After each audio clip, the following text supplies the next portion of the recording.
वास्तव में ये प्रसंग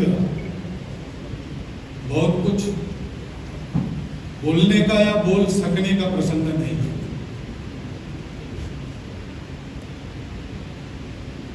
कई प्रकार की सम्मिश्र मनस्थिति हम सब लोगों की है।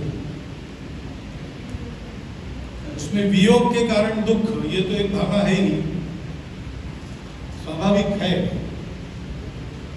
दुनिया में मनुष्य आते हैं जाते हैं, ये नियम है, ये हम सब लोग जानते हैं। और ज्ञानी से ज्ञानी व्यक्ति भी इसको जानकर अपने किसी आत्मीय के बिछोह का दुख को अनुभव करता ही है। हम भी इस दुख का अनुभव कर रहे हैं, क्योंकि रिश्ते में अपना है उसको तो दुख होगा ही, लेकिन जो हजारों लोगों को अपने अपनत्व में बांधता है, लाखों लोगों को अपने अपनत्व में बांधता है, उसका दुख एक सर्वव्यापी दुख बनकर एक पूरे समूह को, समाज को व्याप्त करता है। आज मदन लाल जी के जाने से इस समाज जीवन के अन्य क्षेत्रों में काम करने वाले ऐसे एक बड़े समूह में इस दुख का अनुभव सब लोग कर रहे हैं।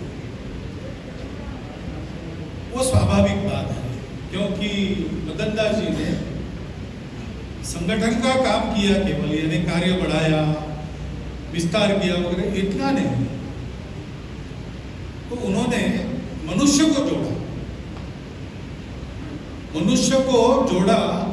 वो केवल संगठन के लिए जोड़ा ऐसा नहीं, संगठन के लिए तो जोड़ा ही।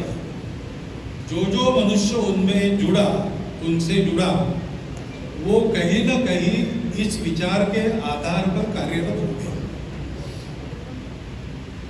जिन संगठनों में योजना पूर्वक प्रयास चलता है मनुष्य को जोड़ने का, मनुष्य को बनाने का, वहां तो ये काम हुआ ही उनके द्वारा। परंतु ऐसे भी कोई संपर्क में आया तो उसको उन्होंने धीरे धीरे मित्र बनाया, मित्र से सहयोग बनाया विचार से, और किसी न किसी कार्य में वो सक्रिय रहे, ऐसी प्रेरणा उसके मन में उत्पन्न हुई। लेकिन केवल इतना नहीं किया, ये करते करते उस व्यक्ति के मन को उन्होंने स्पर्श किया। यानी हम सब कार्यकर्ता उनके लिए कार्य करने वाले कार्यकर्ता नहीं थे, तो उनके अपने थे। इसलिए हम करें ना करें, सही करें या गलत करें, हमको देखते रहना, हमको संभालते रहना, और उसका हम अनुभव करते थे। वो कहीं भी रहते थे, संघ में वो सरकार सहसरकार बने, उसके बाद मेरा ज्यादा संबंध आया। वैसे तो नागपुर में विद्यार्थी परिषद का इमरजेंसी के बाद एक बड़ा अधिवेशन अखिल भारतीय हुआ था, तब से मेरा अधिक घनिष्ठ परिचय उनसे आया। तब से मैं अनुभव करता था, लेकिन सरकारी में था, वो हमारे टीम में थे, तो मैं ये देखता था कि अपने बचपन के शाखा के मित्रों से लेकर तो आज विभिन्न संगठनों में कार्य करने वाले संघ के विद्यार्थी परिषद के अन्य साथियों तक, इन सबकी चिंता वो करते रहते थे। बात में कभी बात निकल जाती थी, वो बोलते थे उसका ऐसा चल रहा है। वहां जाके आया, वो तब मिला था, थोड़ा उसके घर में ऐसा था, आज जाके आया, अभी देखा तो ठीक चल रहा है, ऐसा वो बता। यानी उनको चिंता कार्यकर्ता की तो थी, कार्यकर्ता के नाम, लेकिन प्रत्येक व्यक्ति में जो मनुष्य है उसकी चिंता। और इसलिए डॉक्टर साहब के कविता का संबंध में कविता है, धूलि के प्रत्येक कण में घोष उठता है माँ, आपका पद स्पर्श पाया देह धन्य हुआ। वैसे मदन दास जी के सानिध्य में उनका स्नेह स्पर्श जिसको हुआ, उसको आज भी ऐसा व्यक्ति हमारे संपर्क में आया, इसकी धन्यता मालूम होती है। और अब वह व्यक्ति नहीं रहा, इसका दुख हो। परंतु दूसरी और एक बात है, उनका वर्णन करते हैं तो और एक पंक्ति याद आती है, वो शिवाजी महाराज के बारे में कही गई है। इसलिए उसका आखिरी चरण मैं नहीं कहता, क्योंकि योगी थे लेकिन श्रीमंत ऐसा कहे कि नहीं कहे, वो तो सजे हुए सत्ता संपत्ति से दूर ही रहे, उनको योगी कह सकते, श्रीमंत तो योगी नहीं कह रहे। लेकिन उसके पहले के जो 3 चरण है, निश्चयाता महामेव, बहुत जनासी आधार, अखंड स्थिति का निर्धार। निश्चय तो उनका जो बना था अपने जीवन के बारे में, वो बना था संगठन के पद्धतियों में, संगठन के डूज एंड डोंट्स में वो बहुत पक्के थे और किसी को उसमें बख्शते थे नहीं थे, या तो उसको सुधार देते थे या तो उसको अपना विचार कैसे करना, और ये सब स्नेह से होता, यानी वो कठोर शासक कभी नहीं लगते थे, लेकिन निश्चित रूप से अपने जीवन को उचित दिशा देते रहने वाले, हर मोड़ पर गलती हुई तो टोक कर सीधे राह पर चलाने वाले पालक लोग। इसलिए इतने सारे लोगों को संभाला, लेकिन ये सब करते समय कितना झेलना पड़ता है, यानी अपनापन रखना और सबको संभालना ये आसान काम नहीं है, बहुत झेलना पड़ता है, बहुत। यानी वो एक कहानी है कि एक शिष्य को गुरु ने सजा दी, उनको आप मठ से भोजन नहीं मिलेगा, अपनी भिक्षा खुद लाओ, खुद लाने के लिए गया और धूप में थोड़ी सी भिक्षा लेकर आया, तो गुरु वैसे ही बैठा बिना खाए, कहा आपने नहीं खाया? उसने कहा तुम आप धूप में भटक रहे हो, तो मैं कैसे खाऊंगा? कहा सजा तो मुझे हुई थी मेरे अपराध की, बोले जब तुमको सजा होती है तो मुझे सजा। ऐसा ये सब करते समय उसका जो एक आंतरिक ज्वलन होता है, ऐसा ही शब्द मैं दूंगा, ये सब सहन करके भी अपनी स्थिति को बनाए रखना, कभी भी किसी के प्रति उनके मन में धारणा नहीं करती।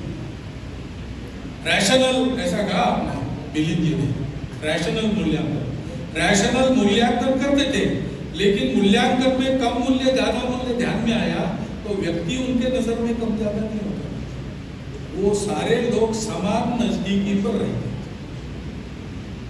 ये सारे संगठन कर्ता के कौशल्य के गुण हैं, वो सब हम सब लोगों को उनके सानिध्य में सीखने को मिले, इसलिए एक तरह से उनका ऋण अपने ऊपर है। और अखंड स्थिति का निर्धार, ये विशेष ध्यान में रखने लायक बात है कि अब उनको भी यशवंतराव जी केलकर उनके एक तरह से अनुकरणीय आदर्शक है, भावना की दृष्टि से भी बहुत उनका जुड़ाव था उनके साथ, उनसे बहुत सीखा हुआ।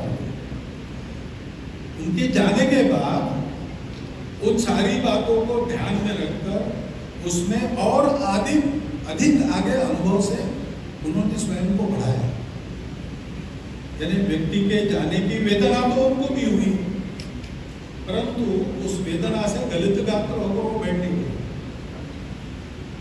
तो ध्येय के माध्यम से हम सब लोगों के संबंध बनते हैं, उसके कारण ये सारा स्नेह आता है, ये हमारा एक दूसरे के प्रति स्नेह है, उसको वैसा ही रखना चाहिए, बढ़ा रखना चाहिए, लेकिन कभी भी इसको अभिस्नेह में परिवर्तित नहीं होने देना चाहिए।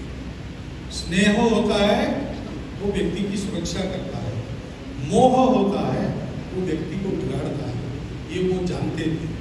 और इसलिए इन सारी बातों को पार करके अपने आप को ध्येय पर बढ़ाने का कर्तव्य सदैव करते हैं। अब हमारे सामने उनकी स्मृति है, उनके सानिध्य में हमने बहुत कुछ उनको देखा समझा है, तो हमारे सामने कर्तव्य ही बनता है। उनका बिछोह उसके बाद उनकी जगह कोई और लेगा, ये हो नहीं सकता। एक मनुष्य की जगह दूसरे ले सकते हैं, ऐसा नहीं होता है, परंतु वो चले गए तो वो ये सिखाकर चले गए हैं कि मेरे जाने के बाद काम नहीं रुकेगा। तो मैंने जैसा किया उसको और अधिक चढ़ा बढ़ाकर सुधार कर करने वाले मेरे पीछे मैंने ही तैयार करके रखे हैं, ऐसा सोचकर वो गए होंगे। और इसलिए अंतिम क्षण तक वो आनंददायी थे, आनंदित थे और आनंददायी भी। यानी लगभग 2012 के बाद धीरे धीरे उनका सहभाग घटता गया और पिछले कुछ साल तो कार्य से बहुत दूर थे, इसलिए हम लोगों की भेंट भी बहुत कम हुई। लेकिन ऐसा होने के बाद भी उनके जीवन में कोई अकेला बनाया है, कोई मुरझा गया है उनका मन, ऐसा कभी नहीं किया। स्थितज्ञ बुद्धि से आनंद पूर्वक जो मिलेगा उससे बात करते थे। मुझे भी बताया विश्वास जी ने कि अंतिम दिन वो मिलेगी, जाने के घंटे पे, तो बात करते करते वो हंसे, यानी अंतिम दिन तक उनकी हंसी कायम थी। ये प्रसन्नता, मन प्रसाद, इसका रहस्य ये है कि ध्येय के प्रति पूर्ण लगन, पूर्ण जुड़ाव, और हम अच्छा बने, हम अच्छा बनाते चले, इस व्रत का पालन करते हुए सतत आगे बढ़ना, ये मंत्र उनके जीवन का था। उस मंत्र को हमको उन्होंने सिखाया है, उन्होंने पूरी शक्ति लगाकर सिखाया है। हमने कितना लिया है ये हमको सोचना है। जितना उन्होंने सिखाया उतना पूरा लेकर आगे बढ़ाने का हम प्रयास करें, ये उनको श्रद्धांजलि होगी। मैं अपनी व्यक्तिगत और राष्ट्रीय स्वयंसेवक संघ की ओर से उनको श्रद्धांजलि अर्पण करता हूँ, उनके स्मृति को नमन करता हूँ और मेरे शब्दों